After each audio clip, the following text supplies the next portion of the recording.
So your drive was pretty good in here? Yeah, my drive was good in here. You had no problem finding the place? About 5 minutes away from the office. The Heart of the Matter Studios? That's right. All right, well, ladies and gentlemen, welcome to the Heart of the Matter. Have you ever wondered what probate court is? I know that I have. I never knew what it was. And so today we're going to talk about probate court and what it is, and we're very lucky to have Adam Pollock here of the POLLOCK Law Firm. Thank you for joining us today. I appreciate it. You're very welcome. My name is Ian Corzine, of course, and we're at the Heart of the Matter channel. We make the law work for you, and so we're going to talk about a legal concept here called probate court. All right, a very exciting concept, by the way. First off, we want to talk about Adam's background a little bit so the viewers get to know you a little bit. Sure. Did you always want to be an estate planning attorney? No, I actually wanted to be an adoption law attorney. Really? It was one of the things that fascinated me, and I kind of developed a desire to do that early on when I was in college. And when I went to law school, I realized that there were other areas of the law, and I can give you the whole background story of what got me into estate planning. Yeah. But I originally wanted to be an adoption law attorney. You specialize at your firm, at POLLOCK Law Firm, in estate planning and also business transactions, would you say? Correct. Yeah. Okay. You actually represent new and emerging companies as they kind of grow and become big companies, is that correct? Right, and act as outside general counsel, doing everything from reviewing and advising on contracts to actually doing buy-sell agreements, whether it's an asset purchase agreement or a stock sale. Awesome. Yeah. We got a comment from, let's see, it's Makris Ross. Nice shirt, Adam. Thanks. Isn't that nice? All right. So you get a compliment. So do you feel relaxed now? Oh, absolutely. All right, good. Well, anyway, so estate planning and business transactions. Tell us the story. You said that you have a story to talk about how you got involved in estate planning? Right. What is that? So when I was in law school, I actually was down where my grandfather was living. I went to Chapman University. Okay. And he ran a manufacturing plant doing aerospace parts in Orange County. And during that time, he was trying to sell his business, and he had a lot of business transaction attorneys that were coming to the office and going through their due diligence for the buyers of the company as well as his own attorneys. Okay. And he would talk about the relationship that he had with them and how he felt that they believed that they knew more than he did, and that they would oftentimes talk down to him even though he had been in the business for several years. Wow. After that, he actually took me to go meet his estate planning attorney and have a relationship with him because he knew I was kind of interested in that world. Okay. And his estate planning attorney did not wear the three-piece suit, was a little more dressed down. Just like you. Just like me. It is California and it is Friday, so you get credit.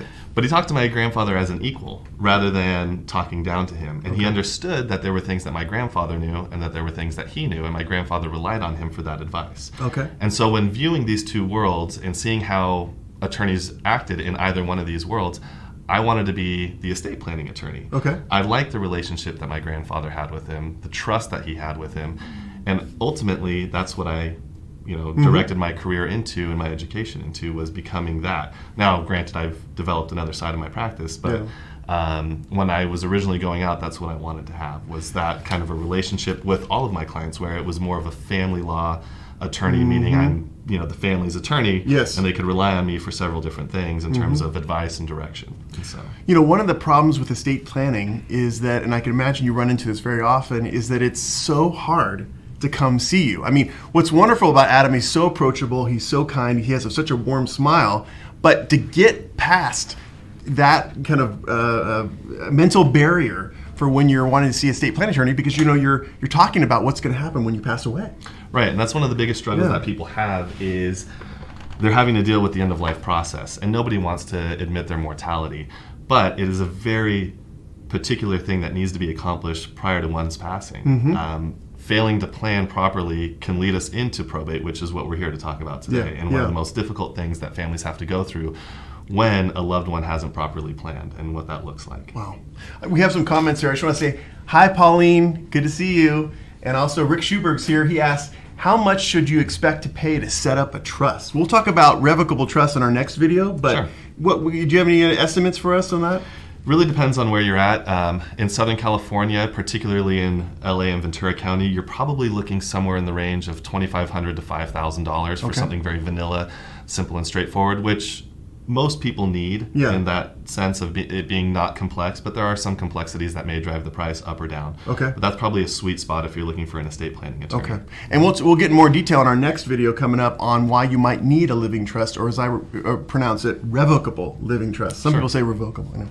Yeah, I just want to. Is that how you say it too? Yeah. We got another question from Makris Ross. Are you a member of the Estate Planning Council? If not, you should join. Okay, I'll look into it. Thank you. All right. We talked about how you really got involved in interest in estate planning. We also talked about the fact that there's a mental barrier for people to visit you. Get a little bit more personal about your background. Where did you go to college? So I did my undergrad at Utah State. Actually, prior to that, I grew up in the Conejo Valley. I'm from Newbury Park, went to Newbury Park High School. Yes. Yeah. And then I went to Utah State for my undergrad, and I studied journalism. I wanted to be a journalist and write about things of the world and travel and all those kinds of things. Yeah. And I minored in Portuguese. Prior to going to Utah State, I had spent some time doing humanitarian work in West Africa and developed the language. And amazing. Ultimately tried to perfect it through my minor. And then I went straight into law school after that, and wanted to use my talents as a writer from journalism and apply that to the law. Awesome. And that's kind of my path that I took. And I had mentioned before, I had several different interests in the law and ultimately ended up with estate planning. Wow. So. Wow. Yeah. That's amazing. You speak fluent Portuguese, right? I do. I wish you could do it. You never do it for me, right? No. All right. Well, let's get into the topic because we're here to talk about probate court. You highlighted a little bit about it. It's a situation that's it's sad out there because there's a lot of people actually with a lot of assets who don't have a will, don't have a trust, don't have estate planning in place, right? Correct. And that's what probate court is for? Right. What is it exactly? So probate court is a administration of the estate when somebody passes away in which the court supervises what goes on. And so the court has their hand in the beginning, the middle, and the end. Okay. And so the person who's appointed to be in charge of the person who's passed away, their estate, they're either called the administrator or the executor. Okay, and is that a family member or is that an attorney? It really depends. So oftentimes, if we have a will, that person is designated in the will. Okay. It can be a family member. If we don't have a will, then somebody, essentially the first person to raise their hand, gets that spot. Now, generally, the court has preference for family members first, and then if they can't find somebody there, they go down the line to see who's available. Wow. How do they know who's available? I mean, do they talk to family members and say, hey, is someone willing to be the administrator? Actually, the burden falls on the family members to go to the courthouse and say, hey, somebody's passed away. We're going to file some paperwork to get started. And then there's a process, an appointment, in which if there's any sort of conflict that occurs, the court will settle that. And then if there's not, or if it has been settled, then the person who's appointed becomes the person in charge of the estate for the duration of that court administration. We got a question from Makris Ross again. Hi, how you doing? It says here, how much does probate cost? Isn't it expensive? Probate is a very expensive process. In fact, more expensive than getting an estate plan, having a living trust, correct. Wow. So probate fees are based on statutory fees or approved fees by the state of California, in which it's a percentage of the value of the estate. So if you have a $200,000 estate, it's going to cost you about $7,000. Wow. If it's a $500,000 estate, it's going to be $13,000 or $14,000. Wow. And it continues to go up there. Now, are those fees administrative fees or are those lawyer fees? They're both lawyer fees and administrator fees. So if the administrator chooses not to take a fee, so for example, if a family member says, I'm doing this for free, then you have to pay that once. If they choose to take it, then you're paying it twice. Oh, wow. So it becomes kind of a double dip situation. Wow. Yeah.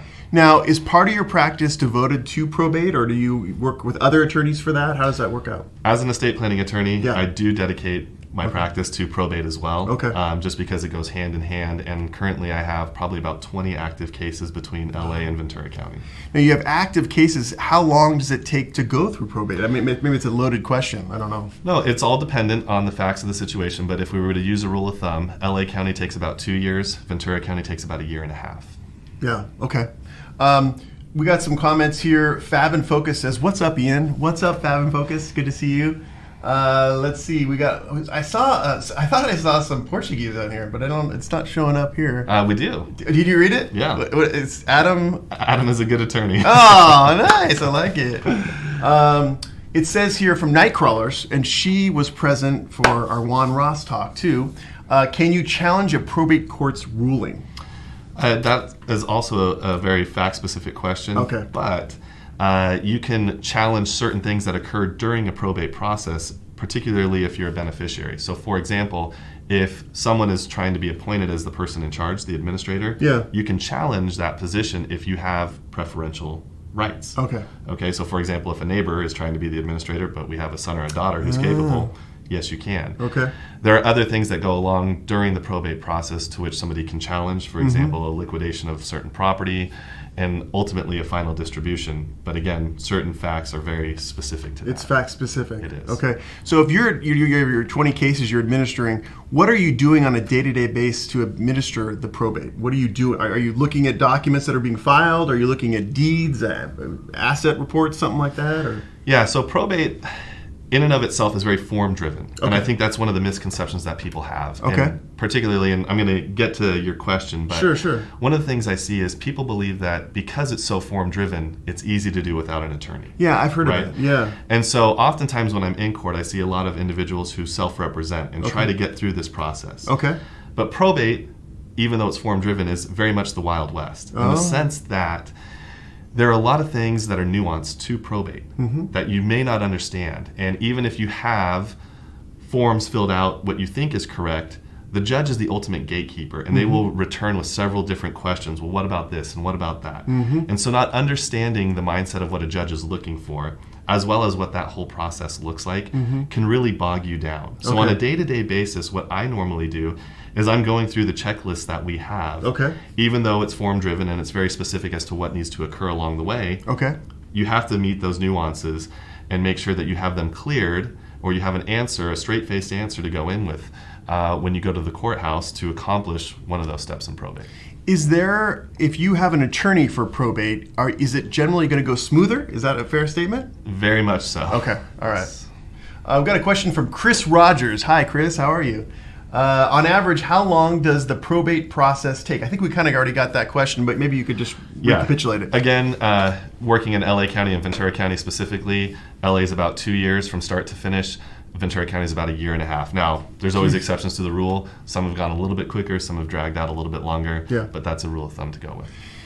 Are there other reasons besides not planning for your future that someone would have probate? I mean, are there situations where maybe someone did have a will, but it was lost or something like that, and so as a result, they can't find the document and then it has to go through probate, or is it mostly? Yeah. To answer that question, there are several different reasons why probate court is valuable and is used. One of the big issues that we're seeing now with trusts, even though we have a trust to avoid probate, is when people refinance their home, you can't refinance it in the trust, and so you have to take it out of the trust, refinance it, and move it back in. Oftentimes people forget that second step, particularly the mortgage company or even the escrow company they're working with forgets to move it back into the trust. And we have several situations in which we do have to go to the probate court to ask to move it into the trust. And it's a minor process, but still a process nonetheless. So the probate court exists not only for the guy that forgot the will, but also for the situation where there's an inadequate transfer of assets. Correct. Okay. I mean, we'll talk about this in the estate planning portion, but funding a trust is just as important as establishing one. Okay. We got a question from Fox of the Fire. Hi, Fox of the Fire. It says here, do you have to do the probate? Or just dig a hole and be forgotten forever? That's a funny comment. I guess there is some value to it, though. I mean, does every person who passes away have to undergo probate? They do, and I'll give you a specific circumstance in which I'm currently working on. I had a client currently whose grandmother passed away in 1980. She had a house out in the valley. And they have decided to refinance it with rates being so good in the last couple of years. And they went ahead to take a look at the deed, and they found out that nobody had probated grandma's estate, and the home was still in grandma's name since 1980, and we're 30 some odd years on from that. And so in order to adequately transfer it from one individual who's passed away to the living, you have to either have a court order, which is done through probate, or the trust handles that. And so without the trust, we're left with a court order. And so if there's any assets that are out there with any beneficiaries, you have to go through that process. Sometimes it takes 30 some odd years to get to it. Sometimes it happens right away. Wow. All right, well, the comments are coming in here. Macris Ross, who's a very good commenter, thank you for joining us, says, is Ian really tall? He always appears to be sitting higher than his guests. Well, Macris, just so you know, I'm on stilts here because I definitely need to. Yeah, you see, instead of no. I am taller than you in real life. You are taller than me in real life, right? Yeah, I know. Well, he's just chill. You know, he's a chill California attorney. You know what I'm saying? All right, we've got 5 minutes. All right. Oh, we got another. Oh, Beta M Com Hein. I don't know what that means. The Portuguese translations aren't working as Oh, okay. All right. as accurately as we hope. Right. Oh, we also got my buddy Amika here. Hi, how are you? Good to see you. Thanks for joining us. All right, so one of the things I was going to ask you about was problems in probate. Yeah. All right, so could you give us an example of a problem? Someone passed away without a will, it went through the probate process, and there was a big blow up. Is there anything like you have there? So there's all these horror stories that are out there where families fight, and it's the ugly side of probate. But I can give you a reason why we have a trust, and then an example of how that is negatively impacted by just going through probate. So having a trust, you get to determine who gets it, when they get it, how they get it, and you can also tell them why they get it. All right? And so you have a level of control as the person creating it when you have a trust. Whereas probate follows the bloodline. We call it intestacy. Intestacy, okay. And so I had a situation recently where two brothers who had been lifelong friends worked together, ran a business together. One of them had passed away. And when that brother had passed away, he wanted everything to go to the brother that was still living. Now, he never prepared an estate plan, but that was the conversations that they had. Well, they had a sister who they had lost contact with for 40 or 50 years, and ultimately, rather than everything going to the one brother who's living, because of intestacy laws, and this individual who passed away had no children, had no wife, it just goes to his living siblings at that point, both of them. And so we have a situation where half the estate is going to the brother who he was very close with, and a situation where half of it is going to a sister who he had no contact with, and actually had a very fractured relationship. And so promising something to somebody verbally does not constitute a contract. Gifts in and of themselves cannot be sued upon if you just go ahead and say, I'm going to give this to you, because I can always revoke it. If we have a legal contract, it's a much different scenario. And that's how estate planning is very different, is we don't necessarily have that contract right between one another. I'm gifting it to you. And the oral contract right, is that what you're saying? All right. All right, great. Well, that is an interesting story. It's scary. It says here, courts are super slow for Macris. Let's see. Well, I mean, this is another one. I mean, it says it's kind of similar. We talked about so many people die every day. How do courts deal with all of them? I mean, that's they're overworked and understaffed. I mean, truly. A good question is probate happen at a certain limit? Like, what if someone passes away and they literally have $1,000 to their name? That's a great question. So the probate threshold here in California, and again, there's always some minor exceptions to the rule, but if you own a piece of real property, anything from a home to a plot of dirt, or you have more than, on an aggregate basis, $150,000, then your estate is subject to probate at that point. And that's where we really have to deal with going through that process. I see. Okay, great. Well, those are some really good points about probate. I've always wondered about it because I hear about it a lot, and actually I've been to it a couple times. Oh, good, we're out of time. A couple times, and I've watched it. It is a very difficult profession that you have. Because I've actually been in the audience a couple times, and it's emotionally charged because the family members oftentimes are in dispute, or someone has passed away, and they're very sad. So we have a good comment from Christine Harn. Hi, Christine. How are you? It says, "Great question, Ian." I like to highlight those comments. Toot your own horn. Yeah, exactly. But we've come to our close because we only have a minute left, and I wanted to say, if the viewers have any more questions about estate planning, about a probate court, where can they reach you? They can reach me on the phone or through my website at www.pollocklawfirm.com. POLLOCKLawFirm.com? Yep. Okay, great. And also, I just want to let the viewers know that I put Adam's links in the description section below, so you can always click on that, and it'll get your email, and it'll get your website, and also your phone number, too. It'd be great. That'd be great. Now, I have 4 takeaways that I'd like to remind the give me the people. Takeaways, It's a slow process, so probate is a hurry up and wait kind of a situation. The judge is the gatekeeper of the information and the final say on everything. Hiring an attorney will make the process much simpler and much smoother. Going it alone will cause a lot of frustration and drag out that 1.5 to 2 year period to probably 3 to 4 years. And understanding the difference between what somebody has told you, meaning what mom or dad who's passed away has promised you, versus what the law actually is. So again, that oral or that verbal promise means nothing when you walk into the doors, because you have nothing to substantiate that. And this is kind of counter your interest, but the bottom line is your advice to the viewers is avoid probate court at all costs. Is that correct? Absolutely, and we can get into that In our next time. video, we'll talk about a living trust Correct. and how you can avoid probate court because it costs a lot and it creates a lot of problems. Right. Would you say? All Absolutely. right. All right. Well, if you like this video, please give us a thumbs up. And also be sure and hit the subscribe button and hit the bell next to it so that you can be notified every Wednesday when a Heart of the Matter video comes out. Adam, thank you so much for your time. Thanks, I bud. really appreciate it. You're welcome. See you next time, guys. And anyway, we will finish this up right now, and I'll push this thing right here so we can. Bye, guys. See you later. See you next video.